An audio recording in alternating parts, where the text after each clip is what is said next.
everybody, and welcome back to another episode of True Crime and Chill.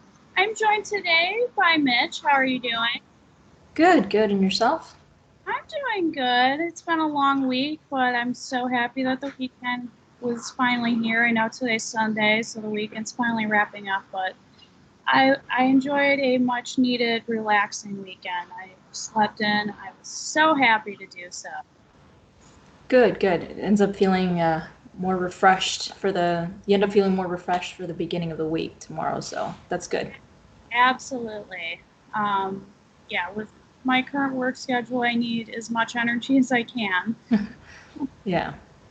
So we're going to continue our cult series, Follow the Leader. So the last episode was quite the journey that we went on. We talked about doomsday cults, and we'll continue to talk more about these apocalyptic doomsday cults, as there's a lot of cults who can be classified as doomsday cults, but I thought with talking about Lori Vallow and Chad Daybell, since it was a very relevant case, as it's still currently in the news, and then bringing up Heaven's Gate, which sounds like a lot of you people have really enjoyed the craziness. Today's June 19th, and we still haven't seen Jesus. So I don't really know when the second coming of Jesus is supposed to happen. We're running out of days in July. Marshall Applewhite, if you listen to the previous episode, he said the second coming of Jesus was supposed to happen in July 2020. Here we are, no Jesus. He's on the clock. You better get it done. Yeah, he's running out of time. He's got like almost a little less than 2 weeks, so good job. So, in this episode, we're going to be talking about only one person, but I think with all of the information that involves this one man and his cult, I think it is very appropriate to only consider him in this episode. We're going to talk all about Charles Manson, the Manson family, and the crazy trial that is the Charles Manson. If you don't know anything about it, then you are in for a treat, because this shit is crazy. But before we talk about that, I want to touch up on some news that happened this week. There was a lot. In the last episode, we briefly discussed Naya Rivera and how she was missing, and unfortunately, they did find her body in the lake. She has been confirmed dead. In my opinion, although it's incredibly sad, I found a lot more relief that they were able to find her body and actually bring her friends and family the closure that they needed in order to start moving on and start the grief process. Do you agree, Mitch?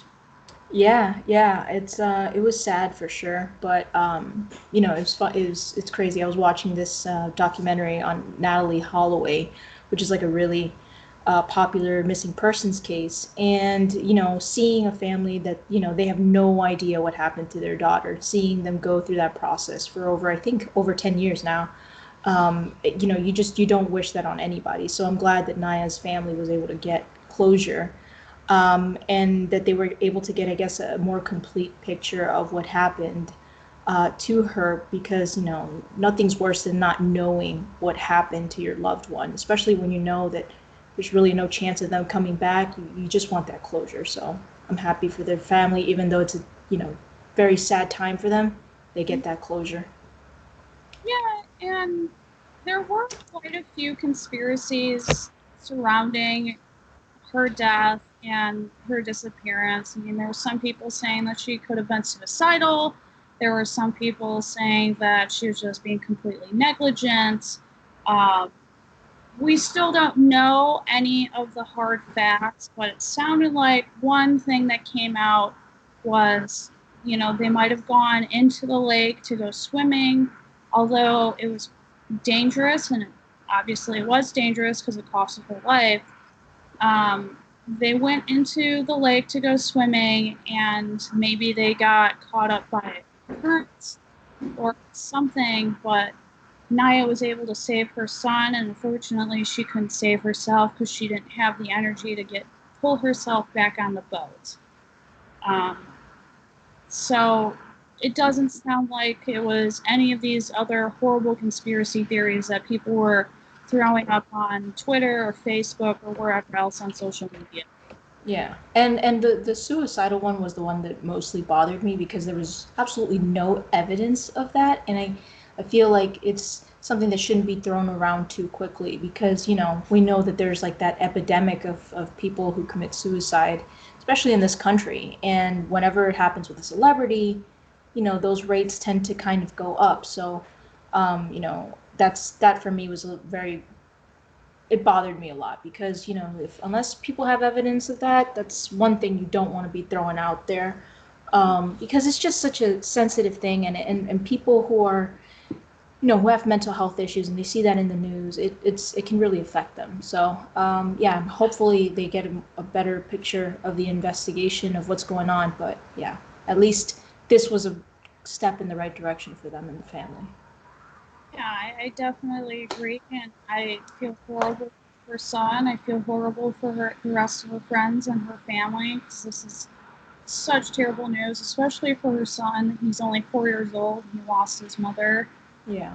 I, I can't even imagine. I mean, I know how it feels to lose a mother, but I was a lot older, and uh, I was not 4 years old when my mother passed away, so I can only imagine having to go your entire life Yeah. without mom present. Um, well, moving on, there was other news, and I wanted to bring this up because on our very first episode of True Crime and Chill, we started out really strong and we talked about children who were abused and how DCFS had failed them. And it was a very tough topic to start off a podcast series with, you know. Yeah. Child murder doesn't exactly seem like like the brightest of topics to discuss. Yes. So we talked about the Gabriel Fernandez case because um, actually the docu-series that came out about Gabriel Fernandez on Netflix actually just released shortly before we recorded that first episode. And for any of you who haven't seen the docu-series, I'm sorry if I'm spoiling anything for you, or if you didn't listen to the first episode of True Crime and Chill, I highly encourage you guys do so. But in the case, they charged all of the social workers who were involved in his case, and I think it was like with negligence. They failed to properly report, and they all lost their jobs as social workers. But I think it was Wednesday or Thursday, or maybe it could have been sometime over the weekend.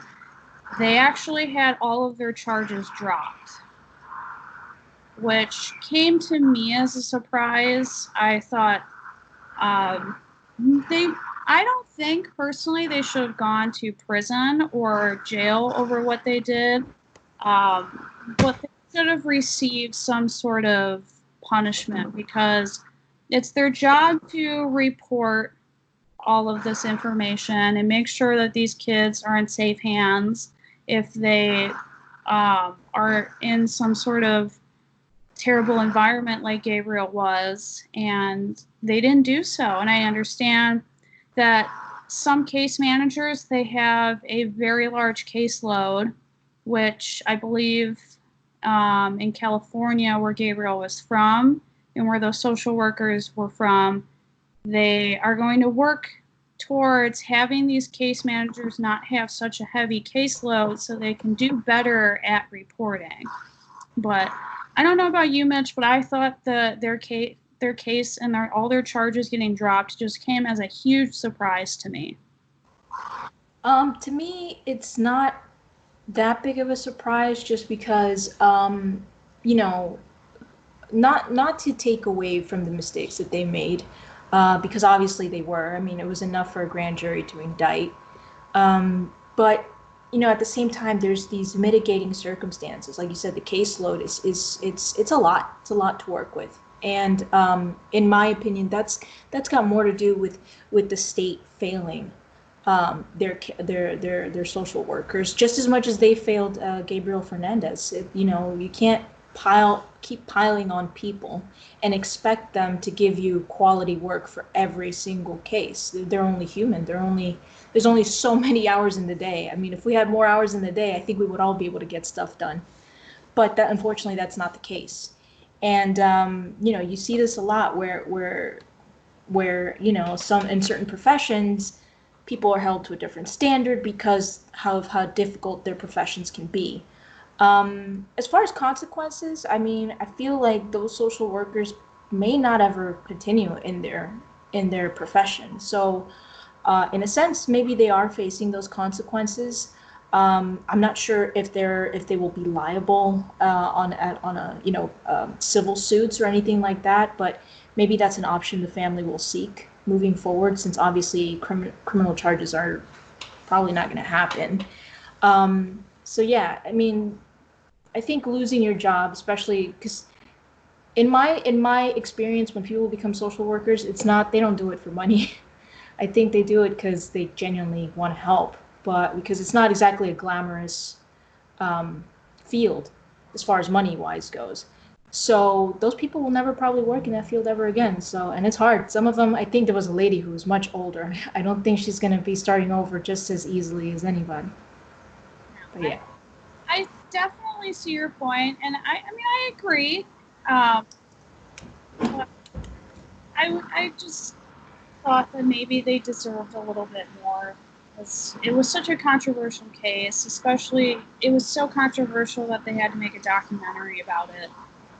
And there are so many kids that have similar experiences to what Gabriel Fernandez did, and for them to actually make light of this one and bring it to a local platform such as Netflix, I thought maybe that they were trying to make an example out of the social workers and try an example for future cases that they cannot take this stuff lightly and they need to do better.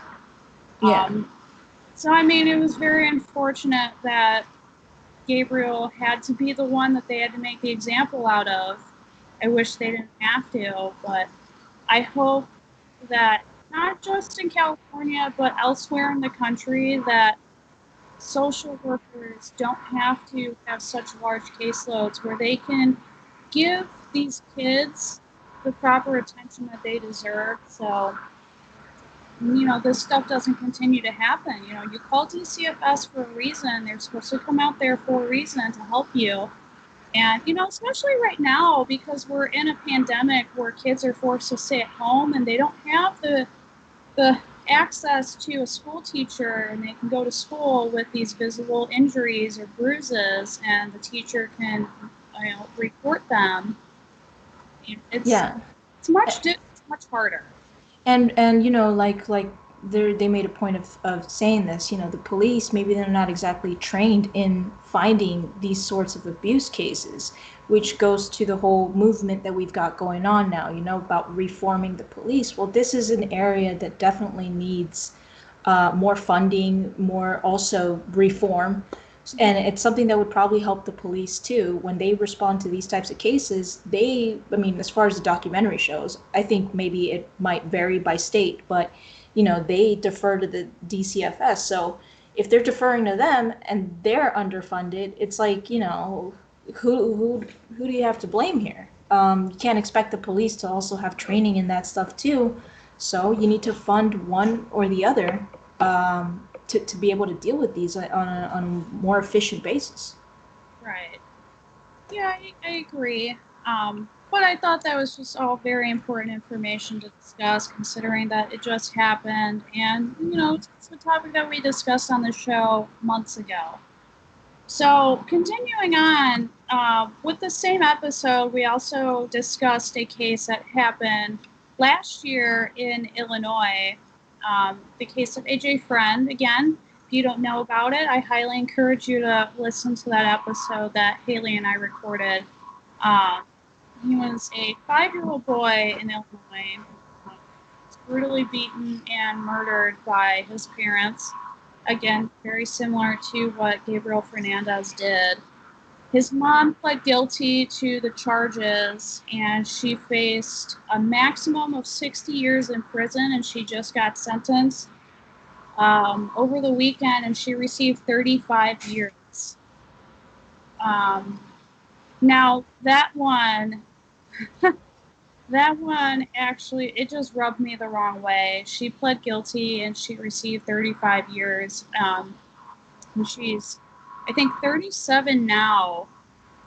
So if she would have received the 60-year maximum sentence, then she essentially would have been spending the rest of her life in prison. But now, if she lives long enough, she may be able to see the light of day outside of prison. How do you feel about that? I did not like that news at all. I think I mentioned it on the last show that we did, that I think it takes a special kind of terrible person to kill their own kid.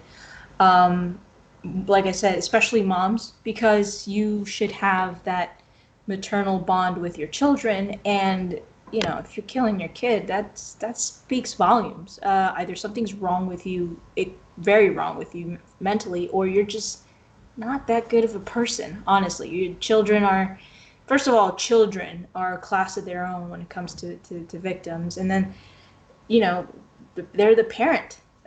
Their whole purpose, once they have a child, their whole purpose in life is to care for that kid until they're able to care for themselves as an adult. So yeah, I think she should have deserved a lot more, especially with the deliberation that she took with with hiding the body and all that stuff. It's just, yeah, it sucks. Clearly, they did some sort of plea bargain. I would have wanted them to get a worse sentence, but um, it's one of those, you're not gonna, no matter what, you're not gonna win in this case. Yeah, and the fact that she pled guilty, I thought the same thing, that maybe the 35 years was kind of like a plea bargain, though. But it was just really disappointing that she didn't get the maximum sentence that she deserved. Um, and they had audio recordings of the things that she would say to little AJ about, what are you going to do? Who are you going to tell if I hurt you? He's a Yeah. little 5-year-old boy, and there's audio evidence of her saying these nasty things to him, and she still got 35 years. It's Yeah. ridiculous. Evidence of verbal and physical abuse. I read the article that doctors had flagged it too as a physical abuse thing, and it's just like, so much evidence of it, and I think she really deserved a worse sentence than that. And it's a letdown for sure. As far as the dad, he has not received his sentence yet. I think sometime this upcoming week or the following week, um, he will get sentenced, but I'm not really sure about that yet.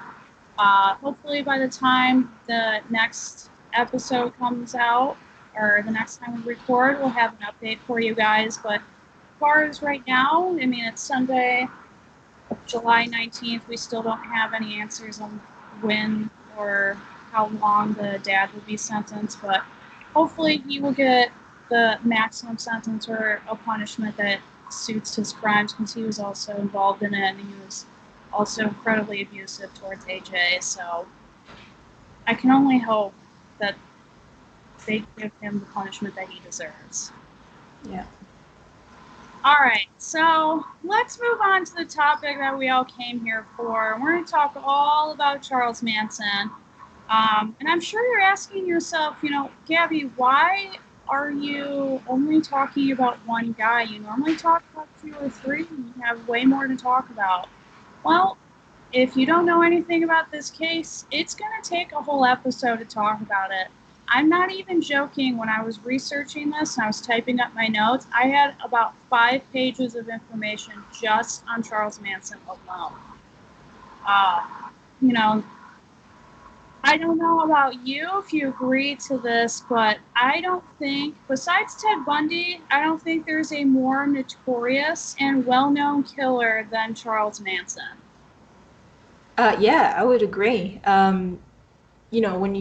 When you think of like archetype of a cult leader, usually there's only like three guys that come to mind. It's David Koresh, Jim Jones, and the biggest one of them all, Charles Manson. He's like the rock star of the group in a very morbid way. Um, but yeah, he's up there. I would even say because of his crazy antics in the courtroom, which I'm sure we'll discuss. He was definitely he was definitely even more famous at a certain point just because of the bizarreness of it all, and the whole thing was bizarre from the crime all the way leading up to the trial. It was just very bizarre, and you know what it is. Bizarre tends to stand out for people and get people's attention, and that's never gone away. I mean, even in prison, he still was making headlines. He got married. I don't know how. I don't know why. Why would you want to marry him? What is the allure? Especially for a man who is spending the rest of his life in prison. What is the allure of that? Um, I just don't get it. How could you be that desperate that you're just like, yeah, I want to seek out a man who's on death row or who's spending the rest of his life in prison? It boggles my mind, but yeah, that happened like God, maybe like 10 years ago or something. He was in the news because he got married. Yeah. But there's so much about him. There's documentaries. There's docu-series. They make movies about him. There's one that just came out last year, Once Upon a Time in Hollywood. Although it was not about him, the plot was kind of like coinciding with Charles Manson and Spawn Ranch and all of that. And I thought it was a awesome movie. Whether you like Quentin Tarantino or not, if you like Charles Manson, I definitely recommend that movie. I have seen it, a couple times, but I thought it was just so great how they were able to tie in the plot of the movie also with a historical event. I thought it was well done. I don't know if you've seen it. Have you seen it? Yeah, I saw it 3 times in theaters. I'm a big Manson fan. Not fan of him, clearly, but just a fan of the case. I remember seeing it, and I was just like, Tarantino's going to throw me for a loop somewhere. And the way he did it, I was just like, wow. Because when it came to a certain point in the film, I'm not going to spoil it to anyone, but there's a certain point in the film where you're just like, oh, he's doing his Tarantino thing, like he did with Inglorious Bastards, and you're just like, wow, this is really crazy. But it was great. I loved it. And yeah, I think it's one of the better films. Um, Maybe it's recency bias, but I thought it was great. How it also focused more on the quote unquote the family instead of Manson, which I liked. Some films tend to focus on him as more, but people kind of forget. I mean, this guy was in control of an entire family, not just him. It wasn't just about him too. Yeah, and I'm glad that you brought up that point because, some people tend to forget about the family and what they did because they seem to focus more about Charles Manson and what he did and how he manipulated these people into joining a cult and how he manipulated these people to do the things that they did. And I really liked that there wasn't any mention of Charles Manson, and it was just more about the family and focusing on them, which, they were really ended up being the ones who did all these crimes that they were accused of, although he was, and we'll get more into that, but, he was in control of this cult, but the family members, that's what we want to call them, the family members, Yeah. ones who did it. There's just so much out there, and God, I mean, Marilyn Manson names himself after Charles Manson. So there's just so much. And there's also books for people who really enjoy reading, especially if you like true crime or you just really like reading and you want something interesting. There's books about this case. And one book in particular that I read, it's actually, and for everyone who's watching it on YouTube, I have it right here. It's called Monsters, Morality, and Murder, The Manson Women and Me by Nikki Meredith. I got this book at Barnes & Noble. If you can't go to a Barnes & Noble, if you're not near Barnes & Noble, maybe try looking it up online or maybe Amazon. I'm sure they'd have it there. But this book I thought was really cool because it doesn't focus on Charles Manson and it's not necessarily interviewing him at all. It's about Leslie Van Houten and Patricia Krenwinkel. While they're in prison, the author of this book took the time to interview them and see how they're doing and ask them about their involvement in the Charles Manson family, their involvement during the trial, and how they have changed since they've been in prison, because they've been in prison for, God, like over 50 years now. So it's been a long time, and you know, some people can change over the course of 50 years, especially in prison, because they have a lot to help you rehabilitate, help you change your mindset, who you are as a person. So I think this book would be really cool for people to read if you're interested in the other people involved in the Manson case. And then there's another book that Mitch was so kind to recommend to me. I literally just started reading it, but because I've been so busy, I haven't gotten much into it. This is actually the book Helter Skelter. And again, for everyone who's watching on YouTube, I'm holding the book up right now. So this is by Vincent Bugliosi, who was the prosecuting attorney for the Manson case. And we'll talk more about him later. But Mitch said that this book was absolutely phenomenal, and I'm just like, okay, you don't have to say any more. I buy it, and I'm not even kidding you. I got about 30 pages in, and I was like, whoa. I felt like the details in this book were so vivid that I felt like I was there. Yeah, it's a great book. It takes you from Manson's beginnings, you know, not delve completely into it, but from his beginnings through the entire crime itself, the crime scene, the investigation, the trial. It's a really great book. A lot of detail. There's even, I think, if I remember correctly, there was even like some pictures that are included. Of some of the evidence stuff there. It's a really, really great book. A lot of detail.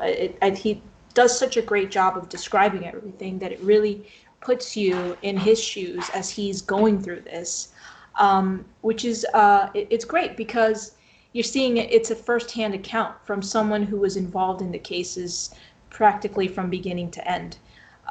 So yeah, it's definitely highly recommended if you guys are interested in learning more in detail about the Manson family and the crimes they committed. Definitely highly recommended book. Yeah, and I want to mention for people before they spend the money on it, the Helter Skelter book is a bit of a longer read. I think it's over 500 pages, no, over 600 pages. I'm sorry. So if that scares you, some people, they like reading, but they don't want to be committed to a book that long. I'll keep you updated on it the more that I read, but, you know, from what Mitch told me, from the reviews that I saw online, it's definitely worth spending the time reading the whole book cover to cover. And the other book that I recommended by Nikki Meredith, The Manson Women and Me, it's shorter than Helter Skelter. It's about, like, 350 pages, so it's about half the amount of Helter Skelter, so it's not going to take you nearly as long to read The Manson Women and Me than it would to take you to read Helter Skelter. But I think both of these books would be awesome to read if you're interested in learning all about the Manson case. Because I know if we try to talk about every minuscule detail, we would have to break this up into, I don't know, like 5 episodes on its own. So, Absolutely. not going to do that. We're just going to give you as much information as we can. So, in this episode, I really want to start with the beginning of Charles Manson, because with any serial killer or any killer, I think it's important to focus on their childhood and their upbringing, because it gives a lot of people answers on why they did the things that they did. You know, we did this in our serial killer series where I talked in chronological order when they were born and how they were brought up and their home life and everything. And definitely going to talk about that with Charles Manson. So, on November 12th, 1934, Charles Manson was born to a 16-year-old mother, Kathleen Maddox. So young. I think what it was kind of common though at that time though, right? Well, was it? I mean, I feel like maybe not that young, but it was more common for like younger mothers. Yeah. You know, my grandparents and my great-grandparents, you know, they had their children both very young. And I remember when I was like around 18, 19, they're just like, you know, my older generation family members, they're like, when are you planning on having kids? You need to have kids. It's like, no, no, I am not ready for that yet. Samesies. All right, so initially he was first named No Name Maddox. Within weeks, he was called Charles Miles Manson. Charles Manson may have never known his biological father. In August of 1934, before Manson was born, Kathleen married William Eugene Manson, a laborer at a dry cleaning business. Manson's mother often went on drinking sprees with her brother, leaving Charles with multiple babysitters. On August 1st, 1939, Kathleen and her brother Luther were arrested for assault and robbery and were sentenced to 5 and 10 years imprisonment, respectively. In an interview with Diane Sawyer, Manson said that when he was 9, he set his school on fire. Also, he got in trouble for truancy and petty theft. Although there was a lack of foster home placements, in 1947, Manson was placed in the Gibalt School for Boys in Terre Haute, Indiana, a school for male delinquents run by Catholic priests. Gibalt was a strict school where punishment for even the tiniest infraction included beatings with either a wooden paddle or a leather strap. Manson ran away from Gibalt and slept in the woods, under bridges, and wherever else he could find shelter. So he started this pattern of criminal behavior at a very young age. I mean, 9 years old. I mean, it's common with figures like him. You know, not just cult leaders, but also serial killers. These kinds of people who exhibit antisocial personality disorder. Some of them tend to start pretty young. But it also seems like the issues with the parents too. I mean, the mom kind of seems like she was stuck in her teenager years even after having him by doing reckless kind of things. So, you know, it's something that we've also noticed, that there's some sort of like trauma that's associated with that pattern of behavior, either caused by it or whatever. But yeah, not surprising, but still surprising. I mean, he almost burnt down his school at 9. That's pretty crazy. A whole school just as a little kid. So, for a time, Manson tried to go straight by getting a job delivering messages for Western Union. However, he quickly began to supplement his wages through petty theft. He was eventually caught, and in 1949, a sympathetic judge sent him to Boys Town, a juvenile facility in Omaha, Nebraska. After 4 days at Boys Town, he and fellow student Blackie Nielsen obtained a gun and stole a car. They used it to commit 2 armed robberies on their way to the home of Nielsen's uncle in Peoria, Illinois. Nielsen's uncle was a professional thief, and when the boys arrived, he allegedly took them on as apprentices. Manson was arrested 2 weeks later during a nighttime raid on a Peoria store. In the investigation that followed, he was linked to his 2 earlier armed robberies. He was sent to the Indiana Boys School, a strict reform school. So again, he's having people enable his criminal behavior. He's got a friend who's enabling him, and then his friend's uncle continues to enable both of them. And it does not help his case. He tried to shape himself up and still couldn't do it. Yeah, seems like he that pattern too seems to be kind of prevalent with some of these kids who are in and out of like juvenile detention centers and similar type of things. It seems like they kind of almost get used to that type of environment.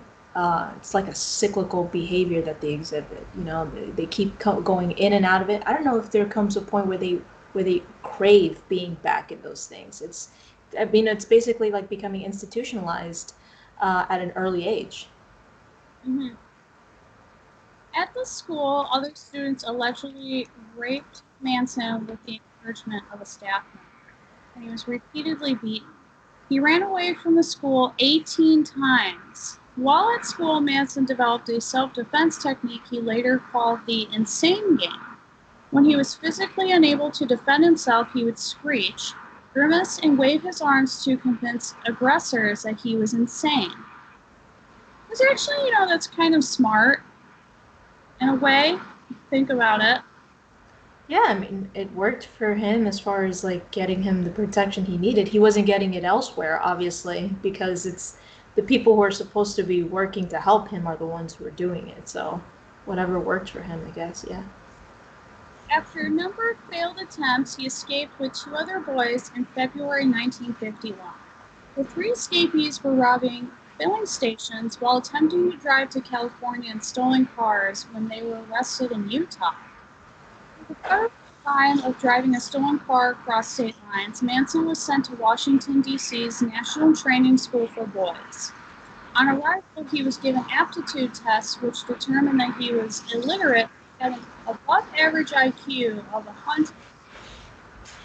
So he's pretty smart. And if you remember, 2 episodes ago when we were talking about Ed Kemper, he had an IQ of like 137 and 145, and when we talked about Gary Ridgway, he had a much lower IQ of around the 80s. So, Charles Manson was not a dumb kid. He knew what he was doing. So, it's crazy to think that he had an IQ of 109. Yeah, I mean, a part of me is like it's kind of amazing, especially taking into account his illiteracy. Mm-hmm. But clearly, because of who he became, I guess you have to have a certain level of intelligence to be able to manipulate not just one person, but an entire branch full of people that you end up calling a family. So it's surprising, but at the same time, not 100% surprising. Right. His caseworker deemed him aggressively antisocial. Obviously. Makes sense. On a psychiatrist's recommendation, Manson was transferred in October 1951 to Natural Bridge Honor Camp, a minimum security institution. His aunt visited him and told administrators she would let him stay at her house and would help him find work. Manson had a parole hearing scheduled for February 1952. However, in January, he was caught raping a boy at knife point. Manson was transferred to the Federal Reformatory in Petersburg, Virginia.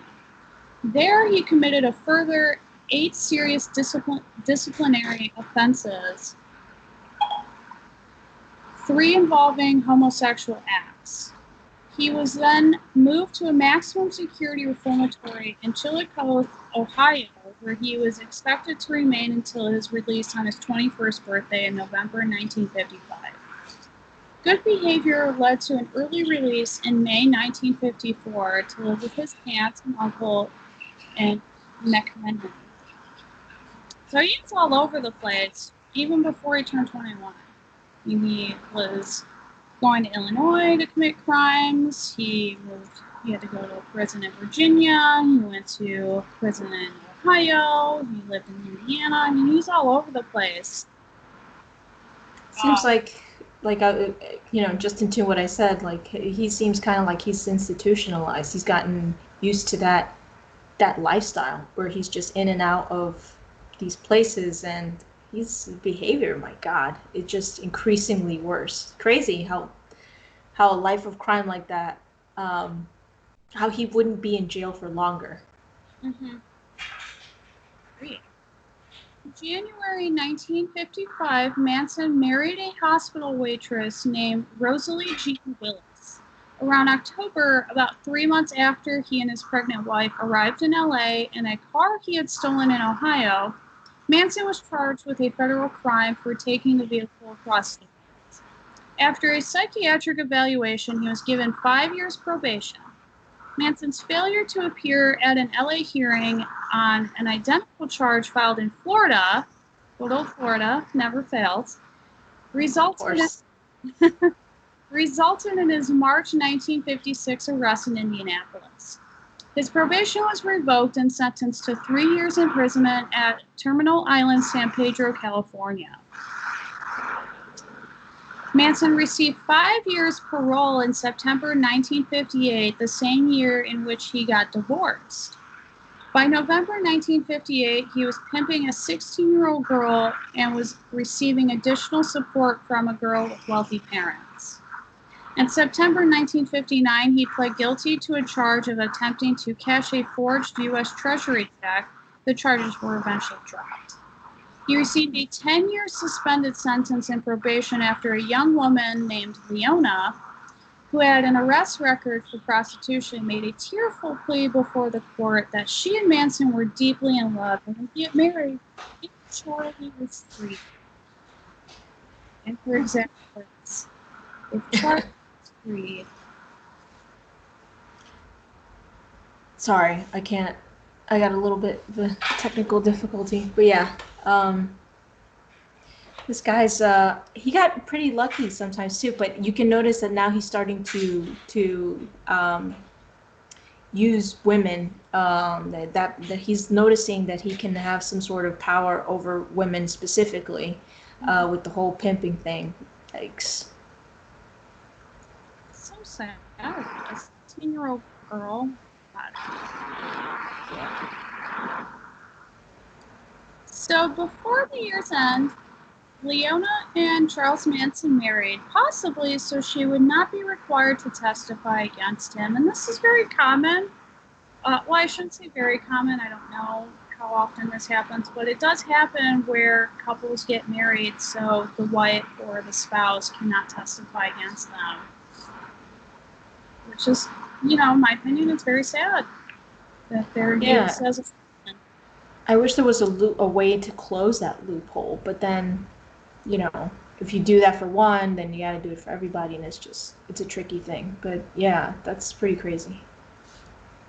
So Manson took Leona and another woman to New Mexico for purposes of prostitution. This resulted in him being held and questioned for violating the Mann Act. So for those who don't know what the Mann Act is, it's a law that made it a felony to engage in interstate or foreign commerce transport of any woman or girl for the purpose of prostitution or debauchery, or for any other immoral purpose. Its primary stated intent was to address prostitution, immorality, and human trafficking. Add human trafficker to the list, the ever-growing list. Though he was released, Manson correctly suspected that the investigation had not ended. When he disappeared in violation of his probation, a bench warrant was issued. An indictment for violation of the Mann Act followed in April of 1960. Following the arrest of one of the women for prostitution, Manson was arrested in June in Laredo, Texas, and was returned to Los Angeles. For violating his probation on the check cashing charge, he was ordered to serve his 10-year sentence. Manson spent a year trying unsuccessfully to appeal the revocation of his probation. In July 1961, he was transferred from the Los Angeles County Jail to the United States Penitentiary in McNeil Island, Washington. There he took guitar lessons. It's a fun fact, he knew how to play the guitar. Which will come in useful, I guess, for what's coming up next. Although the Mann Act charge had been dropped, the attempt to cash the Treasury check was still a federal offense. Manson's September 1961 annual review noted that he had a tremendous drive to call attention to himself, an observation echoed in September 1964. Although the Mann Act charge had been dropped, the attempt to cash the Treasury check was still a federal offense. Manson's September... Oops. My bad. Technical difficulty. Now you're me. Yes. So you look like you wanted to say something after I mentioned that he had a tremendous call to attention to himself. Yeah, well, I mean, it's interesting that they finally reached that conclusion, but I mean, it's one of those sad things where it's like you wonder what his life would have been like if he'd had more stability in his family life, with his mom more present in his life, and not just even present, but also just not doing the things that she did. Same with, I'm not saying it's necessary to have a nuclear family to be normal, because obviously there's different ways of having a family, but just having that support system in general, whether it's a single parent, two parents, however. But you just wonder how different things would be if he'd had that, because clearly, I mean, now they're saying, yeah, this guy's now he's just committing crimes because he likes the attention he gets from it too, on top of whatever other reasonings he has for maybe reason for money. But yeah, it makes you really wonder how different things could have been if he just had that little bit of thing in his life that's necessary for everybody. Yeah, that's true. I mean, from all the information that I gave you guys, it sounded like he had very little to no support. I mean, he had his aunt, but he barely had an aunt. He didn't have his mother. He didn't know who his biological father was, and it didn't sound like his father figure growing up was very involved in his life.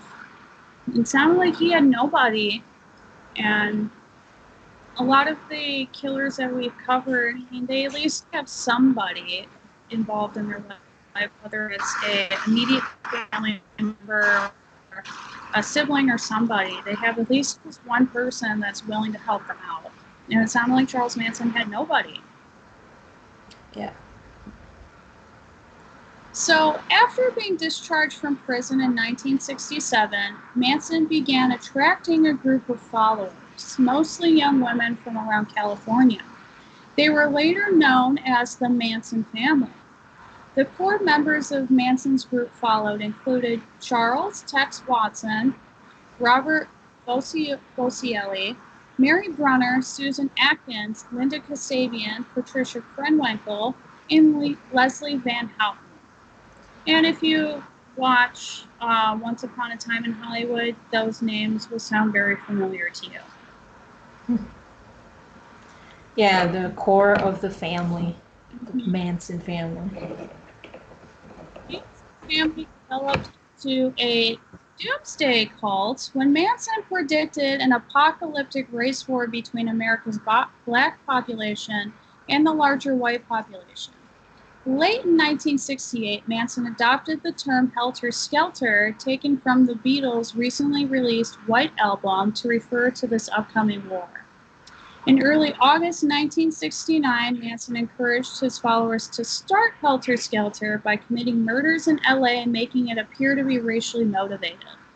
The Manson family gained national notoriety after the murder of actress Sharon Tate and 4 others in her home on August 8th and 9th, 1969, and Leno and Rosemary LaBianca the very next day. Tex Watson and 3 other members of the family executed the Tate LaBianca murders, allegedly acting under Manson's instructions. While it was later accepted at the trial that Manson never expressly ordered for the murder, his behavior constituted a conviction of first-degree murder and conspiracy to commit murder. Evidence pointed to Manson's obsession to incite a race war by killing those he thought were quote-unquote pigs. Family members were also responsible for other assaults, thefts, crimes, and the attempted assassination of President Gerald Ford in Sacramento by family member Lynette Squeaky Fromm.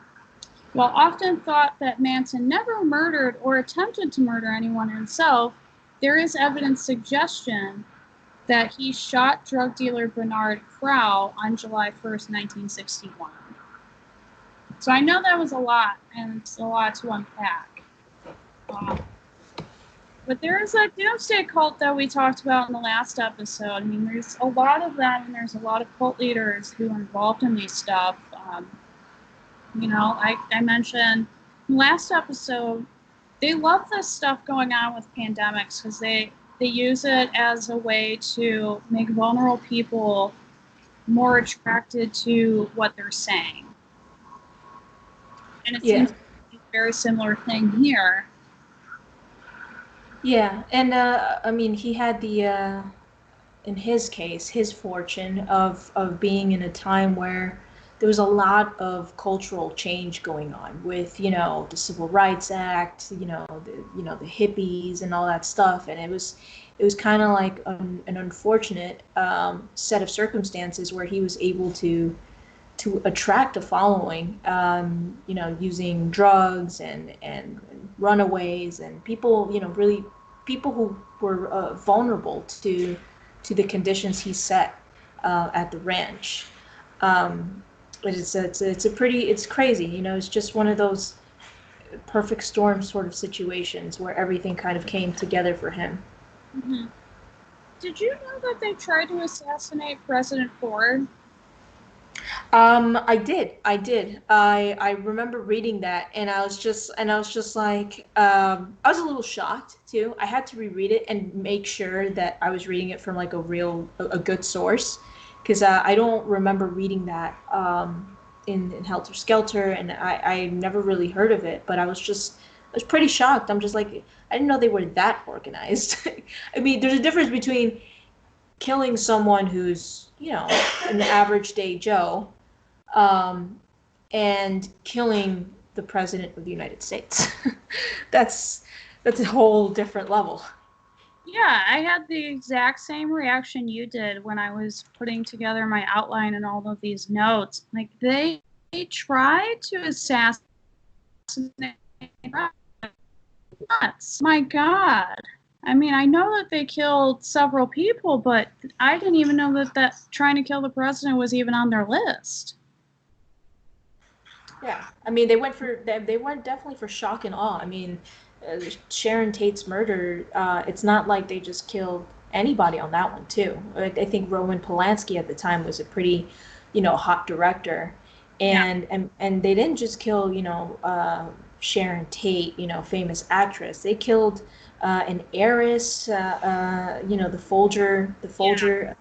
So they killed pretty well-known names, and maybe not exact, maybe it wasn't like Audrey Hepburn type of names, but it wasn't like they were just, random everyday John Smith and Jane Does, But yeah, I should have known that they would try to aim that high, President of the United States. And let's not forget that Sharon Tate was pregnant at the time of her murder, so they also killed her unborn child. I think she was like 8 months pregnant at the time of her murder, and they killed her baby. Yeah, it was very brutal. Very, I was in Helter Skelter. They really go into detail about everything of that, and it's really specific, especially for her, like you said. 8 months, that's pretty much almost ready to give. There's people who have given birth at that point in time, preemie babies. So, and then they stabbed her, what was it, like almost 20 times, I think? I think so, yeah. And it was just that's brutal. Person, a pregnant lady, almost ready to give birth. You know, the sad thing is that they kind of achieved what they wanted. They were able to shock and awe the country. So in that sense, just it's really sad that they would pick on, especially on someone who's about to give life, and that was a really crazy thing I think about their murders. Yeah, and I don't give too much away from the Helter Skelter book for anyone who's interested in reading it. But what I've gotten to so far, they got into the Celio Drive house. Celo Drive, I might be mispronouncing that, but they got. Cielo. Yeah, Yeah. it's a Spanish word.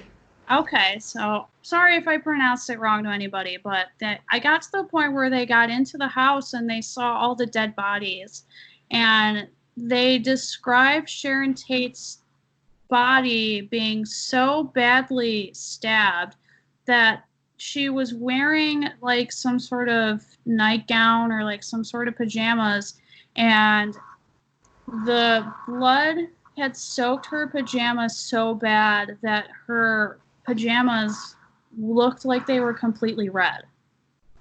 They didn't look like any other different color besides blood red. That's how bad it was.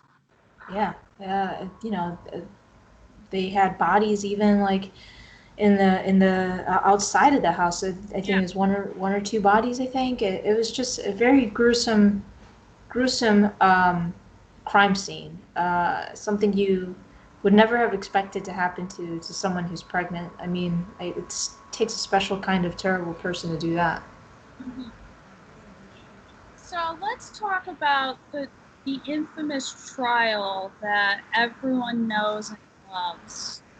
Because this is where all the antics start showing up, and this is where the crazy shit happens. So the Charles Manson trial began on July 15th, 1970. So this was a little over 50 years ago at this point. 50 years ago, this trial happened. Uh, Manson appeared wearing fringed buckskins, his typical clothing at Spahn Ranch. The three female co-defendants wore short skirts. On July 24th, 1970, the first day of testimony, Manson appeared in court with an X carved onto his forehead. His followers issued a statement from Manson saying, "I have X'd myself from your world." The following day, Manson's co-defendants Van Houten, Atkins, and Krenwinkel also appeared in court with an X carved in their foreheads. During the trial, Manson and his co-defendants repeatedly interrupted the testimony and mocked the proceedings. All defendants were repeatedly removed from the trial and forced to listen to the testimony from other rooms in the courthouse. Members of the Manson family camped outside of the courthouse and held a vigil on a street corner because they were excluded from the courtroom for being disruptive. Some of Manson's followers also carved crosses into their heads. During the trial, members of the Manson family appeared in saffron robes and threatened to immolate themselves if Manson was convicted, just as nuns did in Vietnam in protest of the war. This trial just started and they're already going about doing some really serious shit and accusing themselves of, or saying that they're going to kill themselves if Manson gets convicted of his charges. I mean, it's days into this trial and it's already a shit show. Yeah, well, it was what Manson wanted. You know, it goes back to what you said earlier on, about him wanting the attention. For him, this was like the perfect storm, because maybe it wasn't exactly his plan to get caught, but now that he was caught, all eyes were on him, and you know, from the sounds of all the antics he had his quote unquote family pull, he enjoyed it. He got to show, you know, basically flex his strength by having them do these crazy absurd things, chanting. I think what they were like chanting outside the courthouse to like interrupting the actual trial, having the defendant stand up. I mean, it was um, just crazy. I guess it adds more to the man's myth of what, just how much power he held over these people. Yes.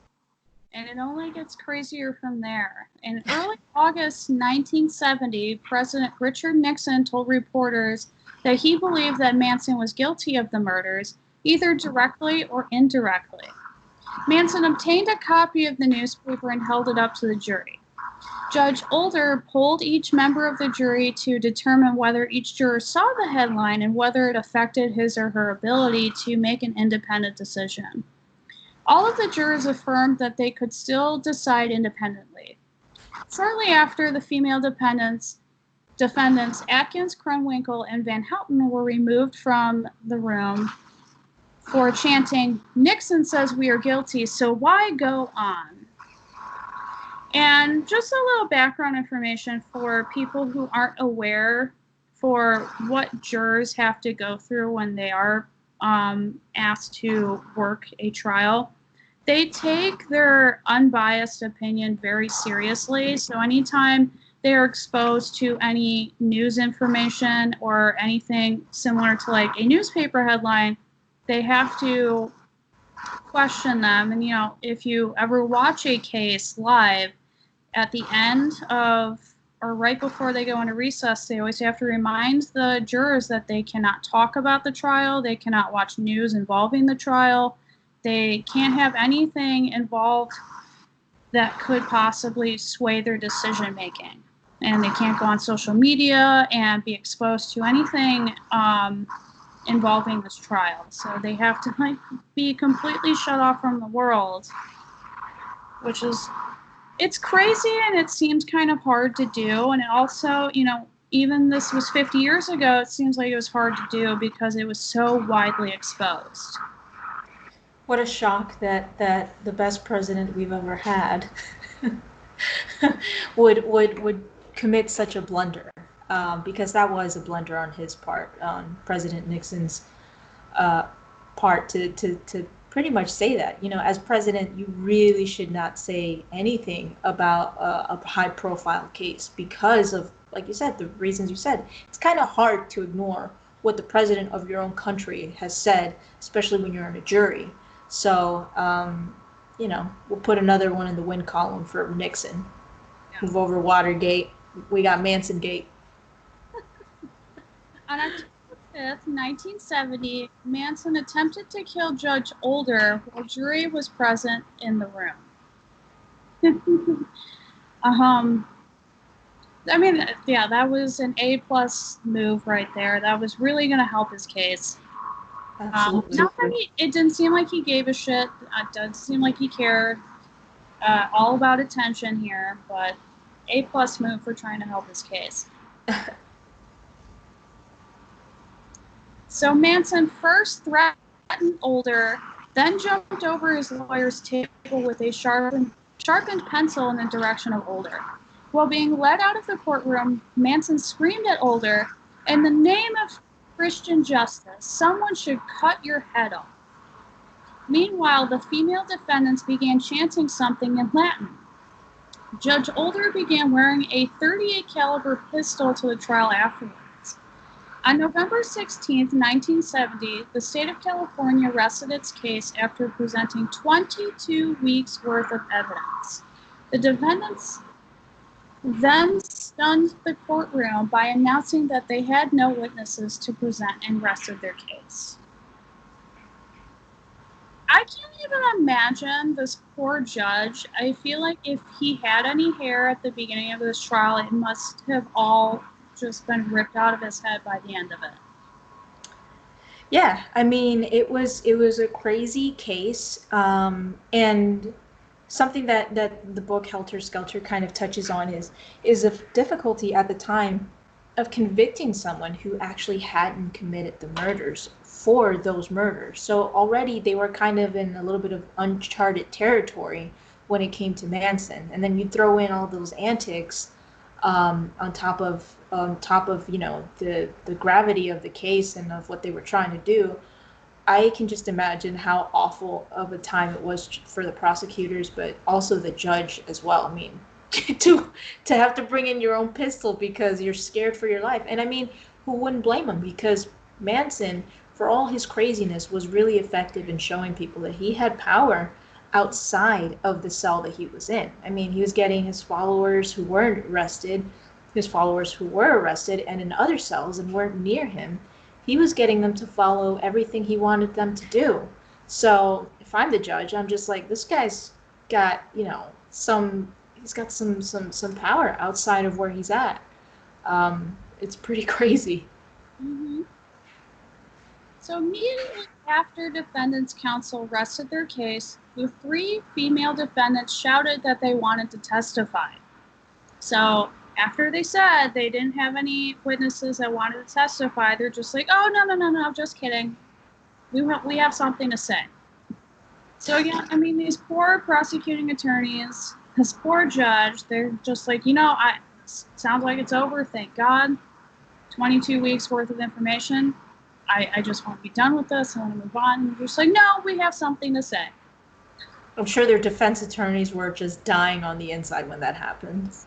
Like internally screaming, like those memes, just like, oh. The crying Jordan memes, just like, really. So their attorneys advised the court in chambers that they oppose their clients testifying. There you go. They didn't want them to say anything, but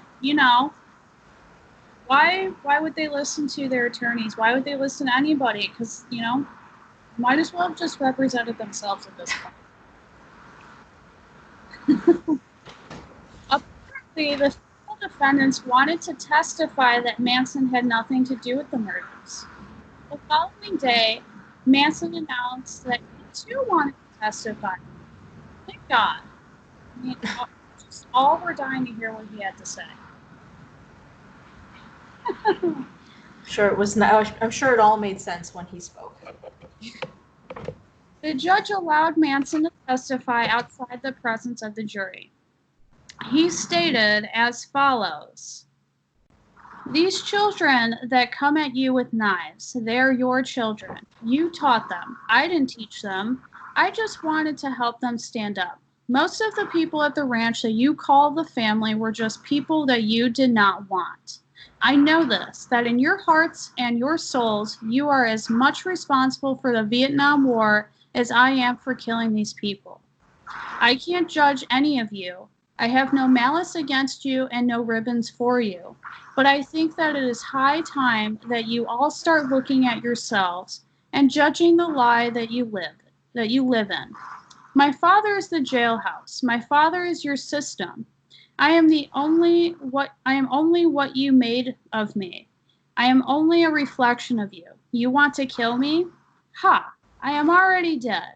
I have been all my life. I've spent 23 years in the tombs that you have built."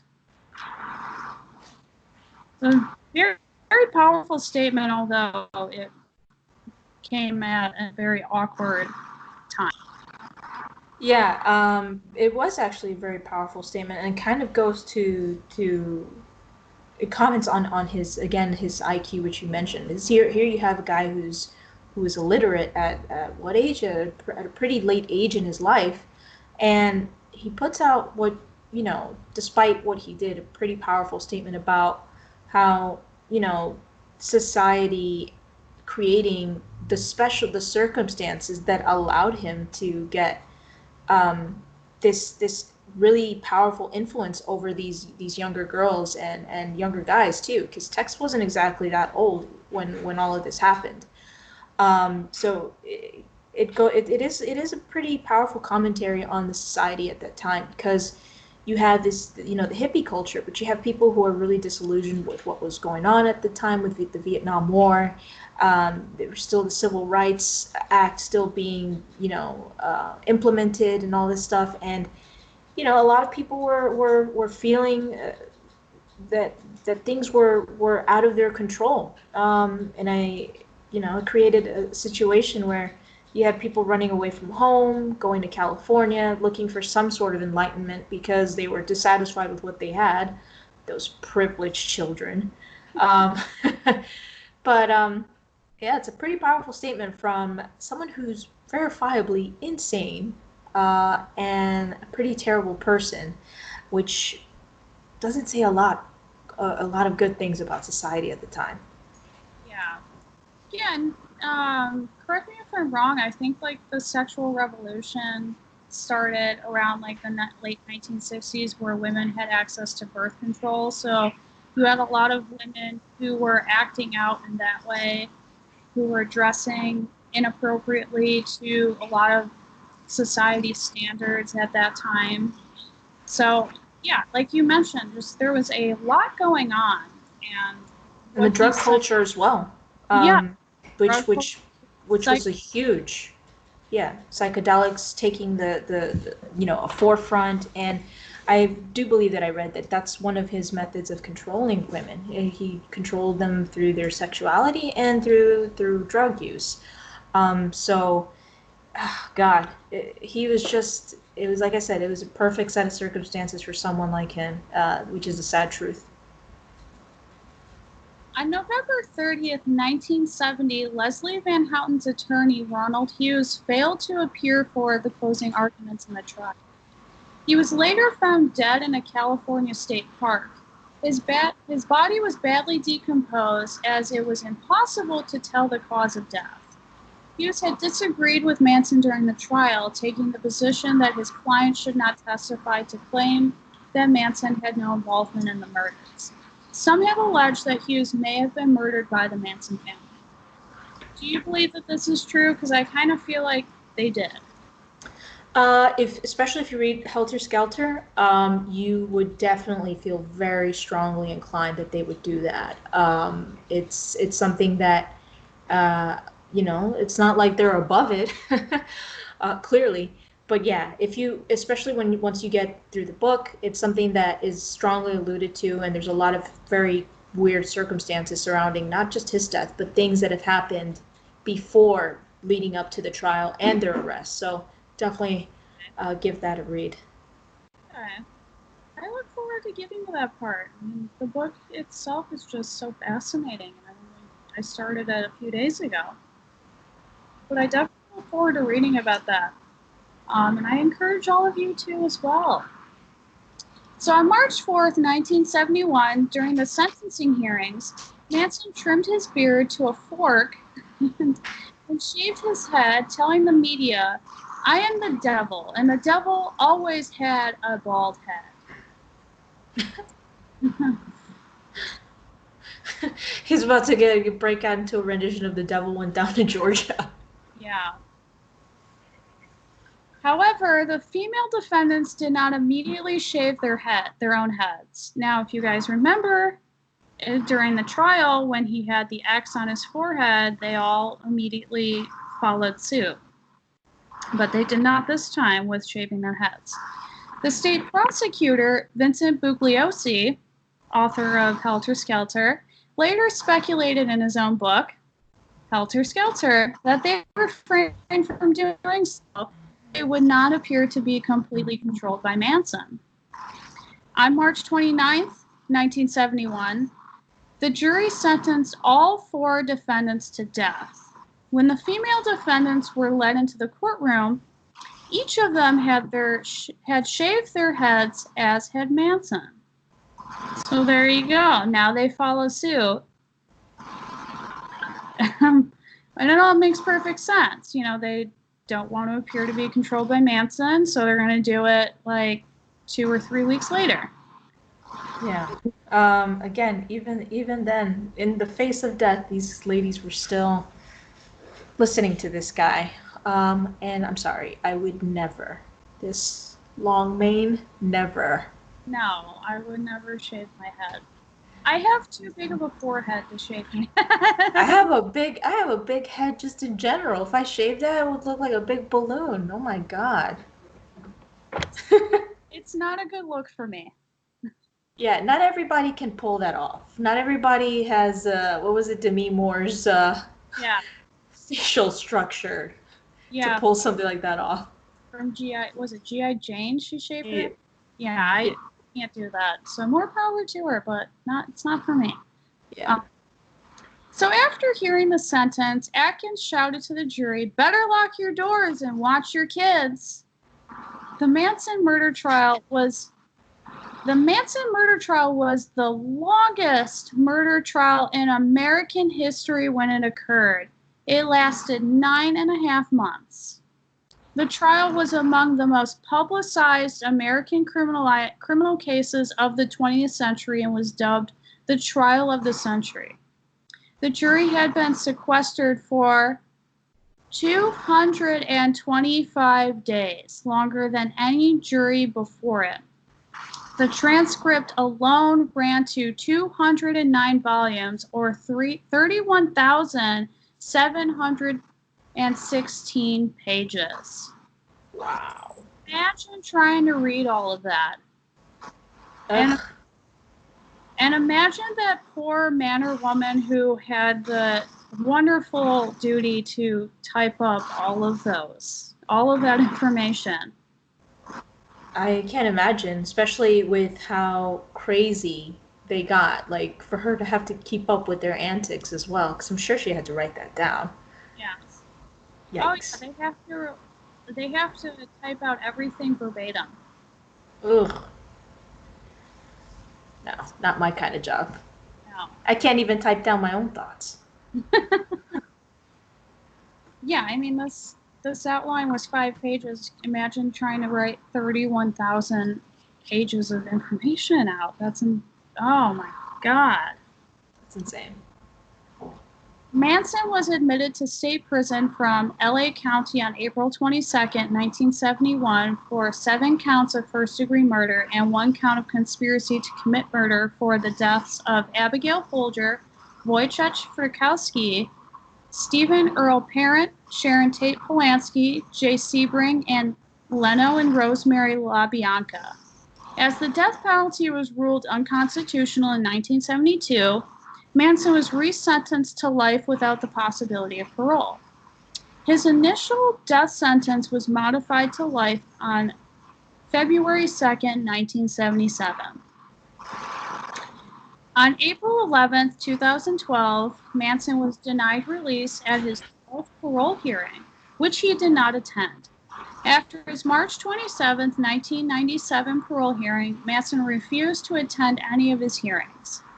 The panel at that hearing noted that Manson had a history of controlling behavior and mental health issues, including schizophrenia and paranoid delusional disorder, and was too great a danger to be released. I think this seems like an obvious conclusion to make at this point. Well, yeah, that by that time his legend, quote unquote, had already grown. I mean, he was pretty much one of the more famous murderers of all time. You don't want to let that guy out, especially with how crazy people can get. And like you said, he got married there. So there is a special brand of people out there who look up to him and continue to look up to him until, his death. So you don't want to let a guy with that much influence back out into society. Yeah. The panel also noted that Manson had received 108 rules violation reports, had no indication of remorse, no insight into the causative factors of the crimes, lacked understanding of the magnitude of the crimes, had an exceptional callous disregard for human suffering, and had no parole plans. At the April 11, 2012 parole hearing, it was determined that Manson would not be reconsidered for parole for another 15 years. So at that time, it would have been not before 2027. So 7 years from now, he would have been re-eligible for parole. At which time, he would have been 92 years old. On November 19, 2017, Charles Manson died from cardiac arrest resulting from respiratory failure and colon cancer. He was 83 years old. Excuse me while I shed a tear. Yeah, so I mean that was Charles Manson and the trial with the Manson family. It's a lot. Yeah, very prolific guy. I mean, he went from a 9-year-old pyromaniac to to, I mean, hanging out with the Beach Boys or one of the Beach Boys or all of them, to having his own quote unquote family on Spawn Ranch, and then, you know, committing those murders. It's pretty crazy, the life this guy had, and how he was able to continue a life of crime for so long before eventually getting caught. That's another thing too that you wonder about, like whether the justice system failed the victims. A guy with that much of a track record, you wonder maybe he should have spent more time in jail before being allowed out. Maybe that he wouldn't have had the opportunity to murder, to influence all those murders and cause them. Yeah, I mean, he kept getting probation. He kept getting these exceptions to keep him from being in prison. And, it seemed like he just really preferred to be in prison. And that's why he keeps going back. And, there are some people out there who are career criminals. I hate to call them that, but, they get out of prison on parole or they get probation and they commit a crime and they go right back because that's all they know. That's what they feel comfortable with, and they know that's where they feel comfortable. So they'd rather be in prison than be out in society. I believe there's actually a quote, and I think it was Charles Manson who said this, where he said there was a point where he didn't want to be let out of prison, and he was just like, you don't want to let me out, and they still went ahead and did it. And I'm just like, if someone who has a track record for being a violent criminal and tells you that, you should probably listen to the guy. I mean, I don't know. I'm no Einstein. I'm no Stephen Hawking, but I don't know. Just common sense would tell me this guy should not be out in society. I think you are right, and I think I did read about that where he said he would rather be institutionalized than be out in society. So I'm really happy that you brought that up because I forgot to put that in my notes for some reason. But it's just insane that he, at the age of 9 years old, he tried to set a school on fire and then eventually became the most notorious, infamous, well-known murderer in American history. I mean, aside from like O.J. Simpson and the belief that he did or did not commit a murder, I mean, I think which he did. Yeah. Sorry. No, you're right. I mean, we covered Spoiler alert. We covered that in a previous episode, but I mean, aside from the O.J. case, this has to be one of the most well-known cases and most polarizing cases in American history. I mean, we talked about it right at the beginning of this episode. There's books, there's documentaries, there's movies, there's musicians naming themselves after Charles Manson and the Manson family Spawn Ranch. There's surrounding this man and this case, and we still talk about it 50 years later. Like I said, it started in 1970, and 50 years later, we're still talking about it with the same shock and awe that I'm sure people had 50 years ago. And that's how powerful that case was. Yeah. It's definitely one of those cases that will, like you said, go down in history as being very influential, I think, in the true crime genre, because there's just so many aspects of it that have shaped, like you said, everything, even from music to film to our justice system. Like it's something that and even, like I said, social commentary on society, on everything from psychedelics to the women's sexual revolution, all this stuff. All of this stuff played a part in everything that went down. I think that's kind of what keeps the legend, the awful legend of Charles Manson and his family living.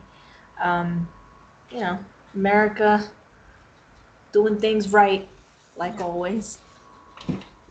All right. Well, that is all I have for today. Do you have anything else to add about Charles Manson? No, but if you guys are interested in checking out the song that he allegedly wrote with the Beach Boys, it's actually it's called, if I remember correctly, it's Never Learn Not to Love. I know Marky, our boy Marky, loves the Beach Boys, and he does know that little tidbit of trivia, so he'll Oh, like this shout out. But if you guys are ever interested to know how Manson's skills as a songwriter were, check out the song. He's a guy of many talents, or was a guy of many talents. May he rest in hell. I was just about to say that. May he rest in hell. I would love to play that Beach Boys song for you, but I feel like I would be violating some sort of copyright infringement, so I'm not going to. So I encourage you guys to listen to that song. I didn't know that he wrote a song with the Beach Boys. Thank you, and thank you, Mark, for informing me on that. I wonder if it sounds anything like Kokomo, or Wouldn't It Be Nice?